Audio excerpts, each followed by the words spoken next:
अब बेटा ये क्वेश्चन इलिप्स का और हाइपरबोला का क्वेश्चन है। ये यहाँ पर E1 is the eccentricity of this hyperbola, ठीक है। तो इसेंट्रिसिटी को निकालने के लिए क्या रिलेशन होता है, B square equal to A square E1 square minus one. तो बी स्क्वायर की वैल्यू कितनी है 9, ए स्क्वायर की वैल्यू कितनी है 16, E1 स्क्वायर माइनस वन। तो 9/16 plus one equal to E1 square. तो E1 की वैल्यू बेटा आ गई 5/4। अब क्या दिया है, E1 into E2 equal to one. तो E1 into E2 equal to one. तो E2 की वैल्यू कितनी आ गई 4/5 आ गई। अब ये इलिप्स है, इलिप्स की इसेंट्रिसिटी E2 आ गई। अब A बड़ा है और B छोटा है। अब क्या बोला गया है, विच passes E2 with the eccentricity of the ellipse which passes through the foci of the hyperbola। तो हाइपरबोला का जो भी फोकस आएगा, फोकस ऑफ हाइपरबोला क्या होता है भाई, प्लस माइनस ए ई कॉमा जीरो। तो प्लस माइनस ए की वैल्यू कितनी है 4 और ई की वैल्यू कितनी है 5/4 कॉमा जीरो। तो प्लस माइनस 5/0। अब ये जो इलिप्स है, ये इलिप्स इस फोकस से पास कर रहा है, तो क्या करेगा, इसको सेटिस्फाई करेगा। तो आपका इलिप्स क्या है, X square upon A square Y square upon B square equal to one. तो एक्स की जगह डाल दो तो 25/a² और y की वैल्यू हो गई 0 इक्वल टू वन। तो ए स्क्वायर इक्वल टू आ गया 25। तो ए इक्वल टू आ गया 5। क्लियर। और एक और, चूंकि आपको इसेंट्रिसिटी पता है, तो एक और रिलेशन होता है बी स्क्वायर बराबर ए स्क्वायर 1 माइनस ई स्क्वायर।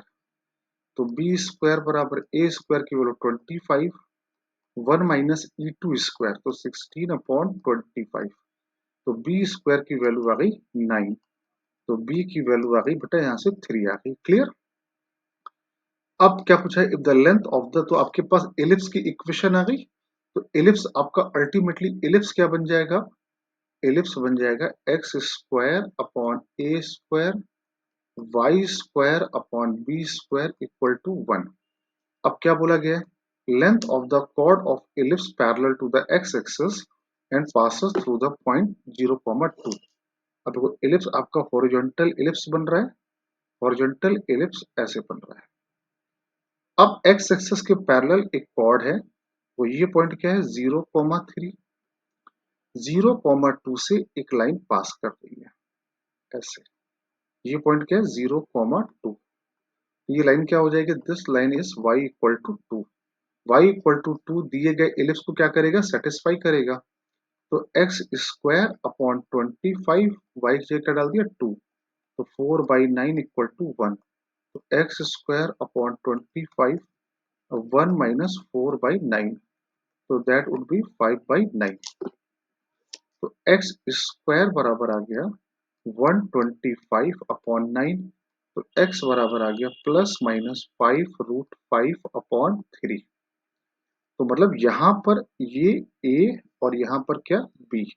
तो a के कोऑर्डिनेट क्या आ गया बेटा 5√5/3, 2 और b के कोऑर्डिनेट क्या आ गए -5√5/3, 2। अब आपको ए बी की लेंथ निकालनी है। तो ए बी की लेंथ कितनी आ जाएगी, अगर आपको ए बी की लेंथ निकालनी है तो भाई ए का एक्स कोऑर्डिनेट और बी का वाई कोऑर्डिनेट और बी का भी एक्स कोऑर्डिनेट, तो कितना आएगा 10√5/3। आई होप क्लियर है सारे बच्चों को। तो ये एक सिंपल क्वेश्चन था। आई होप सबको ये प्रॉब्लम को सॉल्व करने का तरीका समझ में आया होगा। ओके बेटा।